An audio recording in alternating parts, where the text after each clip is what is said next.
অনেকে জানতে চেয়েছেন ক্রনিক কিডনি ডিজিজ অর্থাৎ সিকেডি হোমিওপ্যাথিতে ভালো হয় কিনা। এক কথায় ক্রনিক কিডনি ডিজিজ হোমিওপ্যাথিক চিকিৎসায় সম্পূর্ণ ভালো হয় না। যদি অনেকে বলে থাকেন হোমিওপ্যাথি মেডিসিন খেয়ে ক্রিয়েটিনিন লেভেল অনেক কমে গিয়েছে, নর্মাল আসছে, কিন্তু কিডনি যে ড্যামেজ সেটা আসলে পুনরুদ্ধার করা সম্ভব হয় না।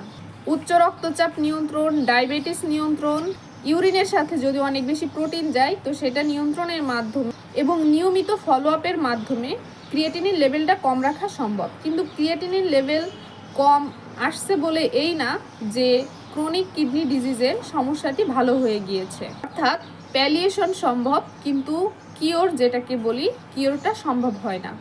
প্রতি মিনিটে কিডনি 125 ml পর্যন্ত ব্লাড ফিল্ট্রেট করতে পারে। আর জিএফআর ভ্যালু যদি কম হয় অর্থাৎ গ্লোমেরুলার ফিল্ট্রেশন রেট যদি কম হয় তাহলে বোঝা যায় সিকেডিকে ইন্ডিকেট করছে। জিএফআর ভ্যালুটা কি? জিএফআর ভ্যালু হচ্ছে ব্লাড কি পরিমাণ ফিল্ট্রেট হচ্ছে। আমি প্রথমেই বললাম যে 125 ml পর্যন্ত ব্লাড ফিল্ট্রেট করতে পারে কিডনি, কিন্তু এই ফিল্ট্রেশন রেট যদি 60 ml থেকে 90 ml এর কম হয় তখন সিকেডিকে ইন্ডিকেট করে। অর্থাৎ 60 থেকে 90 ml নর্মাল কন্ডিশন ধরে নেওয়া যায়, কিন্তু এর থেকে কম 50, 40 এমন যদি আসে তখন আমরা এটাকে ক্রনিক কিডনি ডিজিজ বলে থাকি।